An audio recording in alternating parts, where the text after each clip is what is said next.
ओम श्री परमात्मने नमः। ओम श्री सत्य गुरुदेवाय नमः। देखिए बता रहे भगवान, यह 12वें अध्याय का 6ठा और 7वां श्लोक। परंतु जो मेरे प्राण हुए भक्तजन संपूर्ण कर्मों को मेरे में अर्पण करके मुझ सगुण रूप परमेश्वर को ही अनन्य भक्ति योग से निरंतर चिंतन करते हुए भजते हैं।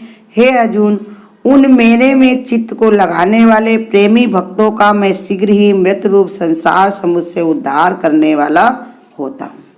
भगवान देखो बता रहे कि जिनको देह का अभिमान है उनकी स्थिति कठिन पड़ेगी, और जो मेरे परायण हो गए हैं भक्त लोग, तो फिर उनको बहुत ही भगवान ने कहा सरल भी मैं कर दूंगा। क्योंकि भगवान के हाथ में ना निरंतरता हमारी अगर बनी रहती है तो भगवान कहते वही काम को आसान होता। देखो तुम रोज रोटी बनाते हो तो तुम्हारा चिमटा भी हाथ में सहता, बेलना, हर चीज जो काम करते हो फटाफट कर लेते हो। अगर बनाना छोड़ दो तो वो उधर गिरेगा बर्तन, वो उधर गिरेगा। कोई भी कार्य हो, ऐसे भगवान की भक्ति भी अगर हम बीच में इसको गैपिंग दे देते हैं तो फिर वो हमारा मन इधर उधर फंसने लगता है। ये भी कर ले, वो भी कर ले, ये दिन नहीं गए थे तब कुछ नहीं हुआ था उन्होंने ऐसे। तो इसलिए भगवान ने कहा निरंतरता बहुत ही जरूरी होती है। जो व्यक्ति विश्व रूप परमात्मा को छोड़कर अन्य कोई आलंबन नहीं रखते, अपने कर्म करने में अपने को भगवान के अधीन समझते हैं, वे केवल कठपुतली की भांति भगवान की आज्ञा से उनकी प्राप्ति के लिए सारे कर्म करते हैं। कहते कैसे काम करते हैं? जैसे कठपुतली होती है तो उसकी डोर किसके हाथ में होती है? उसको चलाने वाले की। ऐसे ही भगवान के भक्त को होना चाहिए कि वो कोई भी कार्य करे लेकिन मन में यही पक्का विचार रखे कि जो भी कार्य हो रहा सब भगवान की मर्जी से हो रहा, भगवान ही करने वाला है।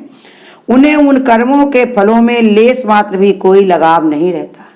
अगर उनको कर्म कोई बांधता नहीं, करता वो रहता है लेकिन उसको कर्म बांधता नहीं, उनसे अपना कोई लगाव नहीं रहता।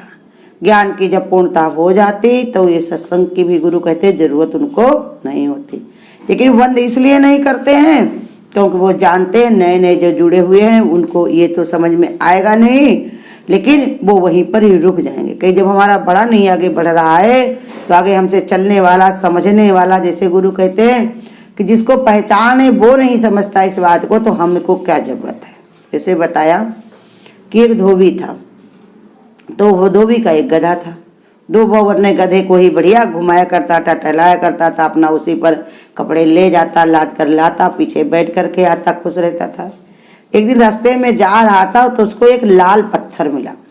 वो पत्थर उसको बड़ा सुंदर लगा, तो उसने कहा इससे बढ़िया ये कितना सुंदर बढ़िया पत्थर है, लाओ इसको जो है अपने गधे को हम पहना दें। इससे बढ़िया हमारा कोई मित्र नहीं, इससे बढ़िया मेरा कोई साथी नहीं। तो उसने उस गधे के गले में वो पत्थर पहना दिया।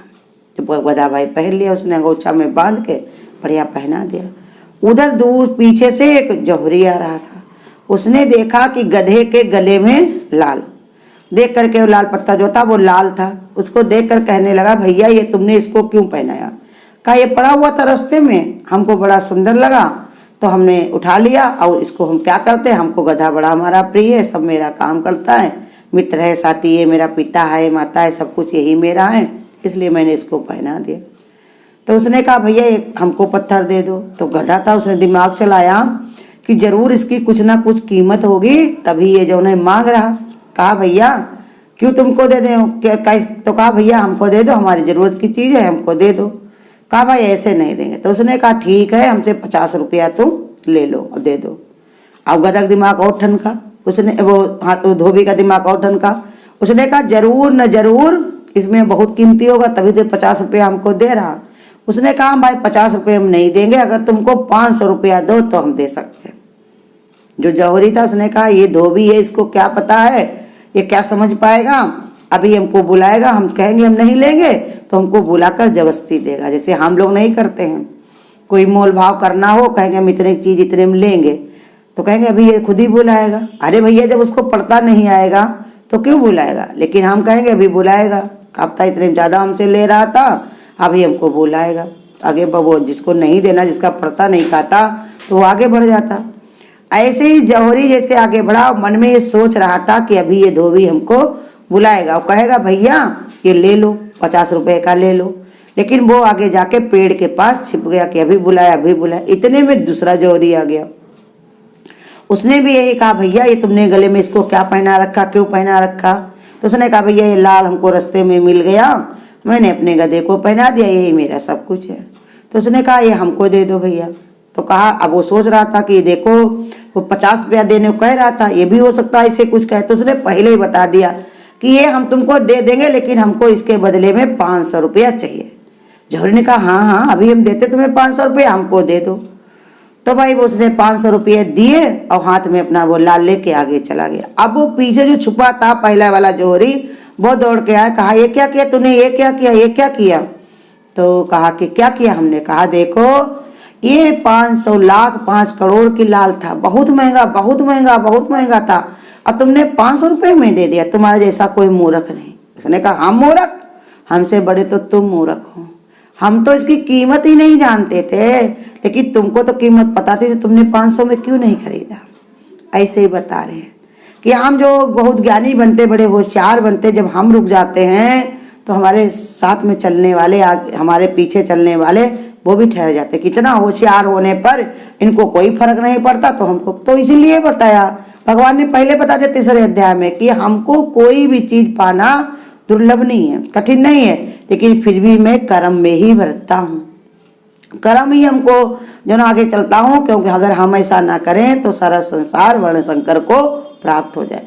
ऐसे ज्ञानी जो होता, कितना ज्ञान उसके अंदर आ जाए, कितनी समझ आ जाए, लेकिन उसके बाद में भी वो पीछे जो है यही सोचा करता है कि जो है अगर हम काम करना बंद कर देंगे तो कहीं ये सब लोग जो भी काम करना बंद ना कर दें, उनको भी कर्म में बरतना चाहिए। जैसे टीचर जो ABCD पढ़ करके वो ग्रेजुएशन करके भी तभी वो उसने वो पाई हुई है, सीट पाई है या वो उसको पदवी मिली है, लेकिन फिर भी वो पढ़ाता वही रहता है, ABCD जो भी है पढ़ाता रहता, वैसे ही उसको जिसे पढ़ाता वैसे पढ़ाता रहता, उसी का आधार लेता। ऐसे ही भगवान के भक्त भी रहते, कितना ज्ञान विचार उनके अंदर हो जाए, लेकिन वो अपनी सरलता नहीं छोड़ते। जब कोई आए तो उसको फिर वैसे ही समझाते। जैसे हमारे गुरु 14वें अध्याय 15वें अध्याय तक चले गए, लेकिन अगर कोई पहले के अध्याय का श्लोक कोई पूछता तो प्यार से समझाते थे। ये नहीं कहते थे कि हम तो यहाँ तक आ गए तो हमको फिर लौटा चले जा रहे हो, आराम से कह देते थे चलो ये हम तुमको बता रहे, तुमने पूछा तो ये देखते किसने समझना तो चाहता है, ये जानना तो चाहता है, इसलिए बता रहे, क्योंकि वो थकते रुकते नहीं थे, उनको कोई फर्क नहीं पड़ता, वो तो ज्ञाता परम ज्ञाता है। लेकिन अपने भक्तों के लिए वो फिर पीछे आ जाते, पीछा कुछ होता ही नहीं। हर तरफ से देखो मिश्री तो हर तरफ से मीठी ही मीठी है, उसको कहीं से भी वो कड़वी खट्टी नहीं रहती है। तो ऐसे बताए उन कर्मों के फल में लेस मात्र भी कोई लगाव नहीं रहता, उन कर्मों को करने में भगवान की ही शक्ति समझकर अपने को केवल एक निमित्त समझते हैं। पहले अगर उन्होंने समझा होता है, जो समझदार होते तो समझ जब आ जाती तब भी समझाने बैठ जाते कि जो काम हमने सीखा वो दूसरे को भी समझाया जाए, आगे वो काम जो है बना रहे। जो तुम्हारे अंदर ज्ञान है समझ है वो अगर बांटते चलोगे तो वो दूसरा जो है ज्ञान समझ को बढ़ती रहेगी। बिया को तुम बोते रहोगे तो बिया जो है बढ़ता ही रहेगा। वे अपने मन के भाव द्वारा, बुद्धि के निश्चय द्वारा और शरीर और इंद्रियों के लिए किए गए कर्मों के द्वारा भगवान के ध्यान और भजन में लगे रहते हैं। कैसे कर्म कैसे करते हैं? हमेशा भगवान के भजन ध्यान में ही मस्त रहते। ऐसे व्यक्तियों के लिए भगवान ये आश्वासन देते हैं कि वे स्वयं संसार समुद्र से उनका तुरंत उद्धार कर देते हैं।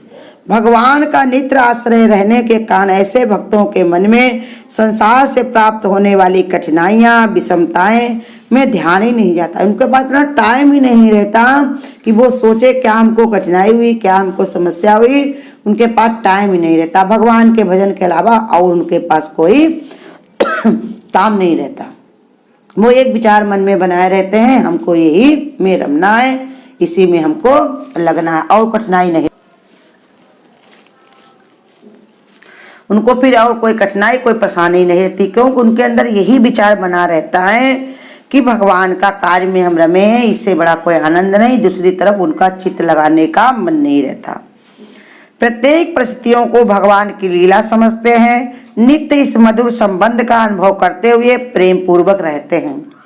भक्ति रस के महान आश्चर्य और प्रत्येक आश्चर्य और प्रवर्तक भगवान के चैतन्य महाप्रभु जी भगवान की भक्ति में उत्कृष्ट अवस्था में पहुंच गए। वृक्षों इत्यादि में भगवत दृष्टि हो जाने के कारण उनसे प्रेम पूर्वक ऐसे लिपट जाते थे जैसे भगवान से लिपट रहे हों। इतना उनको प्रेम हो गया था, इतना भगवान के इतना लिप्त हो गए थे, भगवान में इतना जो है उसी स्वरूप हो गए थे कि पेड़ों में पत्तियों में उनको भगवान दिखते तो उनको ऐसे लिपट जाते चैतन्य महाप्रभु जी कि जैसे भगवान से लिपटे हों।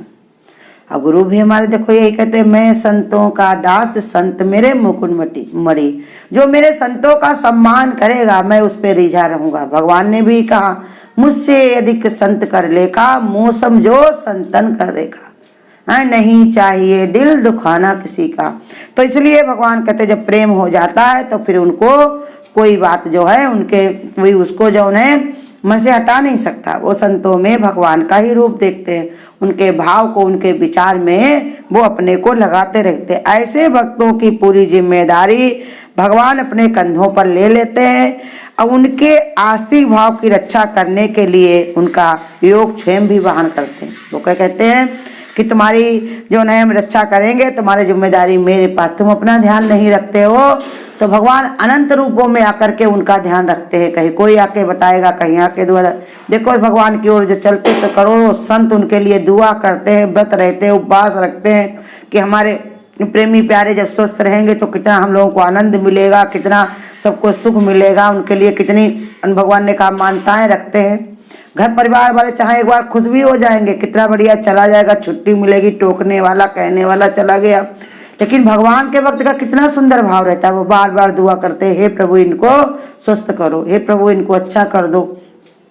तो कहते संसार वाले ऐसे करते तो भगवान कहते फिर उनकी जो अपनी रक्षा अपना नहीं ध्यान देता है उसको भगवान हजार तरफ से ध्यान करवाता। ऐसे व्यक्तियों को संसार समुद्र पार करने में कोई प्रयत्न या अपना परिश्रम नहीं करना पड़ता। भगवान स्वयं उनकी जीवन नैया के नाविक बनकर उन्हें शीघ्र पार करा देते। उनका जीवन इतना हल्का कर देते हैं जैसे ढलुआ सड़क। उनको जैसे ढलुआ सड़क जो होती उस पर कोई कठिनाई नहीं होती चलने में। तो वही भगवान बता रहे जो चित्त मेरे में चित्त को लगाए रखते, निरंतर हमारे में उनका ध्यान बना रहता है, तो उन भक्तों को मैं शीघ्र ही मित्र रूप संसार समूह से उद्धार करने वाला होता हूँ।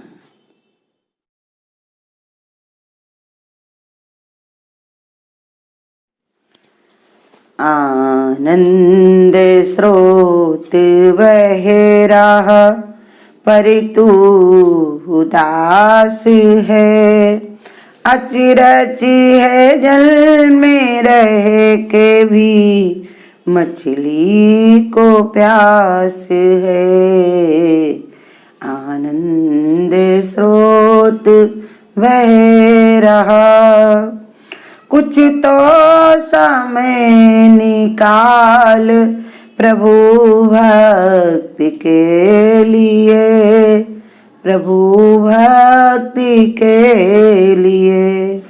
नर जन्म का उद्देश्य न केवल विलास है, अचरज है जल में रह के भी मछली को प्यास है।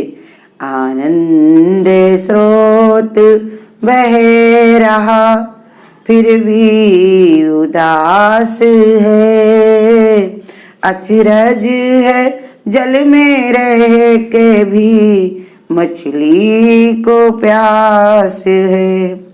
उठ ज्ञान चक्षु खोल जरा झांक तो सही, जरा झांक तो सही।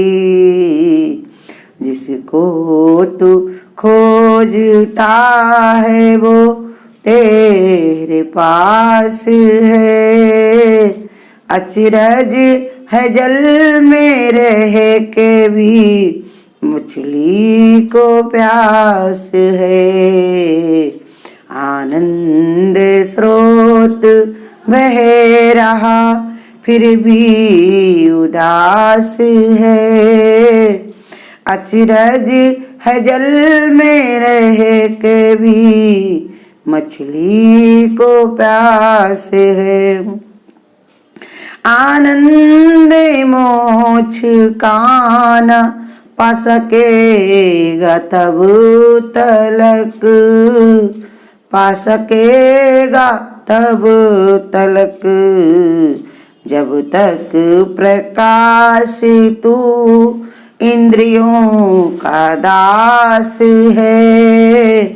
अचरज है जल में रह के भी मछली को प्यास है।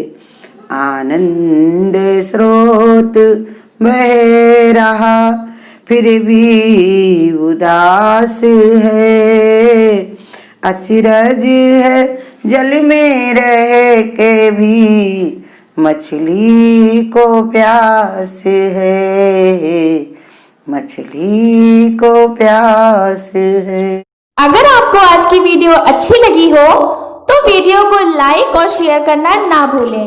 आगे की वीडियोस देखने के लिए चैनल को सब्सक्राइब करें और नोटिफिकेशन